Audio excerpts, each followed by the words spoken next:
ನಮಸ್ಕಾರ ಆಹಾರ ಪ್ರಿಯರೇ, ನಾನು ನಿಮ್ಮ ಉಮಾ. ಆನ್ಲೈನ್ ಅಡುಗೆಗೆ ಸ್ವಾಗತ. ಇವತ್ತೊಂದು ಸ್ಪೆಷಲ್ ಆಗಿರುವಂಥ ರೆಸಿಪಿ ಜೊತೆ ನಿಮ್ಮ ಮುಂದೆ ಬಂದಿದ್ದೀನಿ.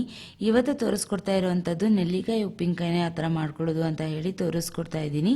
ಇವತ್ತಿನ ಈ ಒಂದು ರೆಸಿಪಿನ ಶುರು ಮಾಡೋಕ್ಕಿಂತ ಮುಂಚೆ ನಮ್ಮ ಚಾನಲ್ನ ಹೊಸದಾಗಿ ನೋಡ್ತಾ ಇದ್ದರೆ ದಯವಿಟ್ಟು ಸಬ್ಸ್ಕ್ರೈಬ್ ಮಾಡೋ ಮೂಲಕ ನನ್ನ ಪ್ರೋತ್ಸಾಹಿಸಿ. ಹಾಗೆ ಪಕ್ಕದಲ್ಲೇ ಕಾಣುವಂಥ ಬೆಲ್ಲೈಕಾನ್ನ ಕ್ಲಿಕ್ ಮಾಡಿದ್ರೆ ನನ್ನ ಮುಂದಿನ ವಿಡಿಯೋ ನೋಟಿಫಿಕೇಶನ್ ನಿಮಗೆ ಬರುತ್ತೆ. ಯಾರಿಗೆಲ್ಲ ಈ ರೆಸಿಪಿ ಇಷ್ಟ ಆಯಿತು ಅವ್ರು ಈಗಲೇ ಲೈಕ್ ಮಾಡಿ. ಹಾಗೆ ಇದನ್ನ ಪ್ರಯತ್ನ ಪಟ್ಟಿದ್ದು ಯಾವ ಥರ ಬಂತು ಅನ್ನೋದನ್ನು ತಪ್ಪದೆ ಕಮೆಂಟ್ ಸೆಕ್ಷನಲ್ಲಿ ತಿಳಿಸಿ. ಮೊದಲಿಗೆ ಇಲ್ಲಿ 250 ಗ್ರಾಮ್ನಷ್ಟು ಬೆಟ್ಟದ ನೆಲ್ಲಿಕಾಯಿನ ತೊಗೊಂಡಿದ್ದೀನಿ. ಕ್ಲೀನಾಗಿ ವಾಶ್ ಮಾಡಿಕೊಂಡು ಬಟ್ಟೆಯಿಂದ ಒರೆಸ್ಕೊಂಡು ಸ್ವಲ್ಪ ಹೊತ್ತು ಆರಿಸ್ಕೊಂಡು ಇಟ್ಕೊಂಡಿದ್ದೀನಿ. ಉಪ್ಪಿನಕಾಯಿ ಮಾಡಬೇಕಾದ್ರೆ ಸ್ವಲ್ಪ ಕೂಡ ತೇವಾಂಶ ಇದರಲ್ಲಿ ಇರಬಾರ್ದು. ಹಾಗಾಗಿ ನೀಟಾಗಿ ಎಲ್ಲ ಡ್ರೈ ಆದಮೇಲೆ ಉಪ್ಪಿನಕಾಯಿ ಮಾಡೋದಕ್ಕೆ ಸ್ಟಾರ್ಟ್ ಮಾಡ್ಕೊಳ್ಬೇಕಾಗತ್ತೆ. ಈಗ ಇದನ್ನು ತುರಿಯೋದನ್ನು ತೊಗೊಂಡು ಸಣ್ಣದಾಗಿ ತುರ್ಕೊಳ್ತಾ ಇದ್ದೀನಿ. ನಿಮಗೆ ಈ ಥರ ತುರಿಯೋದಕ್ಕೆ ಕಷ್ಟ ಆಯಿತು ಅಂತಂದರೆ ನೀವು ಇದನ್ನು ಕಟ್ ಮಾಡಿಕೊಂಡು ಮಿಕ್ಸಿ ಜಾರಲ್ಲಿ ಹಾಕ್ಕೊಂಡು ರುಬ್ಕೊಳ್ಬೋದು. ಉಪ್ಪಿನಕಾಯಿ ವರ್ಷಾನುಗಟ್ಟಲೆ ಇರುವಂಥದ್ದು, ಇದರಲ್ಲಿ ಸ್ವಲ್ಪ ಕೂಡ ತೇವಾಂಶ ಎಲ್ಲಿನೂ ಇರಬಾರ್ದು. ಇತ್ತು ಅಂತಂದರೆ ಬೇಗ ಕೆಡುವಂಥ ಚಾನ್ಸಸ್ ಇರುತ್ತೆ. ಹಾಗಾಗಿ ನೋಡಿಕೊಂಡು ಮಾಡ್ಕೊಳ್ಳಿ. ಈ ಥರ ತುರಿದು ಮಾಡ್ಕೊಳ್ಳೋದ್ರಿಂದ ತಿಂತಾ ಇರಬೇಕಾದ್ರೆ ಅದರ ಒಂದು ಮಜಾನೇ ಬೇರೆ ಇರುತ್ತೆ. ಈಗ ಇದನ್ನೆಲ್ಲ ತುರ್ಕೊಂಡಿದ್ದಾಗಿದೆ. ನಂತರ ಒಂದು ಸಣ್ಣ ಬಾಣಲಿನ ಸ್ಟವ್ ಮೇಲೆ ಇಟ್ಕೊಂಡಿದ್ದೀನಿ. ಅದಕ್ಕಾದ ನಂತರ ಅದಕ್ಕೆ 1/4 ಚಮಚದಷ್ಟು ಮೆಂತ್ಯನ ಹಾಕ್ಕೊಳ್ತಾ ಇದ್ದೀನಿ. ಹಾಗೆ ಅರ್ಧ ಚಮಚದಷ್ಟು ಸಾಸಿವೆನ ಹಾಕ್ಕೊಳ್ತಾ ಇದ್ದೀನಿ. ಹಾಗೆ 1 ಚಮಚದಷ್ಟು ಜೀರಿಗೆನ ಹಾಕ್ಕೊಳ್ತಾ ಇದ್ದೀನಿ. ಇವು ಮೂರನ್ನ ಚೆನ್ನಾಗಿ ಹುರ್ಕೊಳ್ಬೇಕಾಗತ್ತೆ. ಆಗಲೇ ನಮಗೆ ಘಮ ಬರುತ್ತೆ. ಅಲ್ಲಿವರೆಗೂ ಇದನ್ನು ಹುರ್ಕೊಳ್ಬೇಕಾಗತ್ತೆ. ನೆಲ್ಲಿಕಾಯಿಂದ ನಮ್ಮ ದೇಹಕ್ಕೆ ತುಂಬಾ ಲಾಭಗಳಿದ್ದಾವೆ. ಇದರಲ್ಲಿ ವಿಟಮಿನ್ ಸಿ ಹೇರಳವಾಗಿರುತ್ತೆ. ಅದು ನಮ್ಮ ಇಮ್ಯುನಿಟಿ ಬೂಸ್ಟ್ ಮಾಡುತ್ತೆ. ಹಾಗೆ ಕೂದಲಿಗೂ ಒಳ್ಳೆಯದು. ಯಾರು ವೆಯ್ಟ್ ಲಾಸ್ ಮಾಡಬೇಕಂತ ಇರ್ತಾರೆ ಅವರು ಕೂಡ ಒಳ್ಳೆಯದು. ಹಾಗೆ ನಮ್ಮ ಬಾಡಿನ ಡಿಟಾಕ್ಸಿಫೈ ಮಾಡೋದಕ್ಕೂ ಹೆಲ್ಪ್ ಮಾಡುತ್ತೆ. ಈಗ ಇದನ್ನು ಹುರಿತಾ ಇರಬೇಕಾದ್ರೆ ಲೋ ಫ್ಲೇಮಲ್ಲಿ ಇಟ್ಕೊಂಡೇ ಹುರ್ಕೊಳ್ಳಿ. ಇದು ಬೇಗ ಸೀದು ಹೋಗುವಂಥ ಚಾನ್ಸಸ್ ಇರುತ್ತೆ. ಹಾಗೆ ಇದು ಒಂದು ಘಮ ಬರುತ್ತೆ. ಆವಾಗಲೇ ಇದು ಆಗಿದೆ ಅಂತ ಹೇಳಿ ಗೊತ್ತಾಗುತ್ತೆ. ಈಗ ಇದು ಆಗಿದೆ. ಇದನ್ನು ತೆಗೆದುಬಿಟ್ಟು ಆರೋದಕ್ಕೆ ಇಡ್ತೀನಿ. ತಣ್ಣಗಾದ ನಂತರ ಅದನ್ನು ಪೌಡರ್ ಮಾಡ್ಕೊಳ್ಬೇಕಾಗತ್ತೆ. ನಂತರ ಒಂದು ಪಾತ್ರೆನ ಇಟ್ಕೊಂಡಿದ್ದೀನಿ. ಅದಕ್ಕಾದ ನಂತರ ಅದಕ್ಕೆ 1 ಕಪ್ನಷ್ಟು ಎಣ್ಣೆನ ಹಾಕ್ಕೊಳ್ತಾ ಇದ್ದೀನಿ. ಉಪ್ಪಿನಕಾಯಿಗೆಲ್ಲ ಸ್ವಲ್ಪ ಎಣ್ಣೆ ಜಾಸ್ತಿನೇ ಬೇಕಾಗುತ್ತೆ. ಹಾಗಾಗಿ 1 ಕಪ್ನಷ್ಟು ಹಾಕ್ಕೊಂಡಿದ್ದೀನಿ. ಎಣ್ಣೆ ಚೆನ್ನಾಗಿ ಬಿಸಿ ಆಗಲಿ. ಎಣ್ಣೆ ಕಾದ ನಂತರ ಅರ್ಧ ಚಮಚದಷ್ಟು ಸಾಸಿವೆನ ಹಾಕ್ಕೊಂಡಿದ್ದೀನಿ. ಅದು ಚಿಟುಗುಟ್ಟಿದ ನಂತರ 2 ಒಣಮೆಣಸಿನ್ಕಾಯಿನ ಮುರಿದ್ಬಿಟ್ಟು ಹಾಕ್ಕೊಂಡಿದ್ದೀನಿ. ಹಾಗೆ ಸ್ವಲ್ಪ ಹಿಂಗನ್ನು ಹಾಕ್ಕೊಳ್ತಾ ಇದ್ದೀನಿ. ಈ ಜಾಗದಲ್ಲಿ ನೀವು ಬೆಳ್ಳುಳ್ಳಿ ಹಾಕ್ಕೊಂಡು ಕೂಡ ಮಾಡ್ಕೊಳ್ಬೋದು. ನಿಮಗೆ ಬೆಳ್ಳುಳ್ಳಿ ಫ್ಲೇವರ್ ಇಷ್ಟ ಆಗುತ್ತೆ ಅಂತಂದರೆ ಒಂದು 8ರಿಂದ 10 ಬೆಳ್ಳುಳ್ಳಿನ ಜಜ್ಜಿಬಿಟ್ಟು ಸೇರಿಸ್ಕೊಳ್ಳಿ. ನಂತರ 2 ಕಡ್ಡಿಯಷ್ಟು ಕರಿಬೇವನ್ನ ಹಾಕ್ಕೊಂಡಿದ್ದೀನಿ. ಕರಿಬೇವು ಚೆನ್ನಾಗಿ ಕ್ರಿಸ್ಪ್ ಆಗೋವರೆಗೂ ಫ್ರೈ ಮಾಡ್ಕೊಳ್ಬೇಕಾಗತ್ತೆ.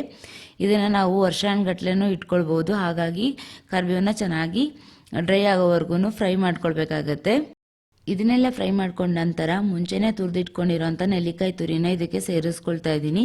ಇದನ್ನು ಸೇರಿಸ್ಕೊಂಡು ಕೇವಲ 2ರಿಂದ 3 ನಿಮಿಷಗಳ ಕಾಲ ಫ್ರೈ ಮಾಡ್ಕೊಳ್ಬೇಕಾಗತ್ತೆ. ಜಾಸ್ತಿ ಹೊತ್ತು ಏನು ಫ್ರೈ ಮಾಡ್ಕೊಳ್ಳೋಂಥ ಅವಶ್ಯಕತೆ ಇಲ್ಲ. 2ರಿಂದ 3 ನಿಮಿಷಗಳ ಕಾಲ ಫ್ರೈ ಮಾಡಿಕೊಂಡ್ರೆ ಸಾಕಾಗತ್ತೆ. ನೆಲ್ಲಿಕಾಯಿನ ತುರಿದಿಟ್ಕೊಂಡಿರೋದ್ರಿಂದ ಹೆಚ್ಚಿಗೆ ಫ್ರೈ ಮಾಡುವಂಥ ಅವಶ್ಯಕತೆ ಇರೋದಿಲ್ಲ. ಇಡೀ ನೆಲ್ಲಿಕಾಯಿ ಉಪ್ಪಿನಕಾಯಿ ಮಾಡಿಕೊಂಡ್ರೆ ಅದು ಕೆಲವರಿಗೆ ತಿನ್ನೋದಕ್ಕೆ ಆಗೋದಿಲ್ಲ ನೆಲ್ಲಿಕಾಯಿನ. ಅಂಥವ್ರು ಈ ಥರ ತುರಿದ್ಬಿಟ್ಟು ಮಾಡ್ಕೊಳ್ಳೋದ್ರಿಂದ ನೆಲ್ಲಿಕಾಯಿನೂ ತಿನ್ಬೋದು. ಹಾಗೆ ಉಪ್ಪಿನಕಾಯಿ ರುಚಿನೂ ಸವಿಬಹುದು. ಬಿಸಿ ಬಿಸಿ ಅನ್ನಕ್ಕೆ ಈ ಥರ ಒಂದು ಉಪ್ಪಿನಕಾಯಿ ಇದ್ಬಿಟ್ರೆ ಅವ್ರ ಊಟದ ರುಚಿನೇ ಬೇರೆ. ಈಗ 2ರಿಂದ 3 ನಿಮಿಷಗಳ ಕಾಲ ಆಗಿದೆ. ಇದನ್ನು ಫ್ರೈ ಮಾಡ್ಕೊಂಡಿದ್ದಾಗಿದೆ. ಇದನ್ನು ಆಫ್ ಮಾಡಿಬಿಟ್ಟು ತಣ್ಣಗಾಗೋದಕ್ಕೆ ಬಿಡ್ತೀನಿ. ಕಂಪ್ಲೀಟಾಗಿ ತಣ್ಣಗಾದ ನಂತರನೇ ನಾವು ಬೇರೆ ಪದಾರ್ಥಗಳನ್ನ ಸೇರಿಸ್ಕೊಳ್ಬೇಕಾಗತ್ತೆ. ಇವಾಗ ಇದು ತಣ್ಣಗಾಗಿದೆ. ಇದಕ್ಕೀಗ 1/4 ಚಮಚದಷ್ಟು ಅರಿಶಿನ ಪುಡಿನ ಸೇರಿಸ್ಕೊಳ್ತಾ ಇದ್ದೀನಿ. ಹಾಗೆ 2 ಚಮಚದಷ್ಟು ಉಪ್ಪನ್ನ ಸೇರಿಸ್ಕೊಳ್ತಾ ಇದ್ದೀನಿ. ಹಾಗೆ ಮುಂಚೆನೇ ಪುಡಿ ಮಾಡಿಟ್ಕೊಂಡಿರೋಂಥ ಮೆಂತ್ಯ, ಸಾಸಿವೆ ಹಾಗೆ ಜೀರಿಗೆನ ಹುರಿದು ಪುಡಿ ಮಾಡಿಟ್ಕೊಂಡಿದ್ವಲ್ಲ ಅದನ್ನು ಸೇರಿಸ್ಕೊಳ್ತಾ ಇದ್ದೀನಿ. ಹಾಗೆ 3 ಚಮಚದಷ್ಟು ಅಚ್ಕಾರದ ಪುಡಿನ ಸೇರಿಸ್ಕೊಳ್ತಾ ಇದ್ದೀನಿ. ಉಪ್ಪುಕ್ಕಿನ ಸ್ವಲ್ಪ ಖಾರದ ಅಂಶ ಜಾಸ್ತಿನೇ ಇರಬೇಕು ಉಪ್ಪಿನಕಾಯಿಯಲ್ಲಿ. ಇದನ್ನೆಲ್ಲ ಸೇರಿಸ್ಕೊಂಡು ಚೆನ್ನಾಗಿ ಮಿಕ್ಸ್ ಮಾಡ್ಕೊಳ್ಳೋಣ. ಎಲ್ಲ ಚೆನ್ನಾಗಿ ಬೆರಿಬೇಕು. ಈಗ ನಿಮಗೆ ನೋಡ್ತಾ ಇದ್ರೆ ಎಣ್ಣೆನೇ ಇಲ್ಲ ಅಂತ ಅನಿಸುತ್ತೆ. ಆದರೆ ಕಲಸಿ ಇಟ್ಟ ನಂತರ ಇದರಲ್ಲಿರುವಂಥ ಎಣ್ಣೆ ಅಂಶ ಎಲ್ಲ ಬಿಡುತ್ತೆ. ಹಾಗಾಗಿ ಫಸ್ಟ್ ನೀಟಾಗಿ ಕಲಿಸ್ಕೊಂಡು ಇಟ್ಕೊಳ್ಳೋಣ. ತುಂಬ ಸುಲಭವಾದ ವಿಧಾನದಲ್ಲಿ ಉಪ್ಪಿನಕಾಯಿನ ತೋರಿಸ್ಕೊಟ್ಟಿದ್ದೀನಿ. ಯಾರು ಬೇಕಾದರೂ ಈ ಉಪ್ಪಿನಕಾಯಿನ ಟ್ರೈ ಮಾಡ್ಬೋದು. ಹೊಸದಾಗಿ ಅಡುಗೆ ಕಲಿತಾ ಇರೋರು ಕೂಡ ಇದನ್ನು ಮಾಡ್ಕೊಳ್ಬೋದು. ಈಗ ಇದೆಲ್ಲ ಕಲಸಿದ್ದಾಗಿದೆ. ಇದಕ್ಕೆ ನಾನು 1 ನಿಂಬೆಹಣ್ಣನ್ನು ಹಿಂಡ್ಕೊಳ್ತಾ ಇದ್ದೀನಿ. ನಿಂಬೆಹಣ್ಣು ಹಿಂಡ್ಕೊಳ್ಳೋದ್ರಿಂದ ನೆಲ್ಲಿಕಾಯಲ್ಲಿ ಇರುವಂಥ ಹೋಗಿನ ಅಂಶ ಹೋಗುತ್ತೆ. ಹಾಗೆ ಇದರದೇ ಆದಂಥ ಒಂದು ಹುಳಿ ಅಂಶ ಟೇಸ್ಟ್ ಬರುತ್ತೆ ನಮಗೆ.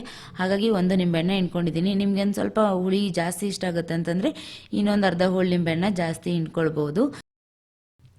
ಎಲ್ಲದನ್ನು ನೀಟಾಗಿ ಮಿಕ್ಸ್ ಮಾಡ್ಕೊಂಡ ನಂತರ ಒಂದು ಗಾಜಿನ ಪಾತ್ರೆಗೆ ಇದನ್ನು ತಗೊಳ್ತಾ ಇದ್ದೀನಿ.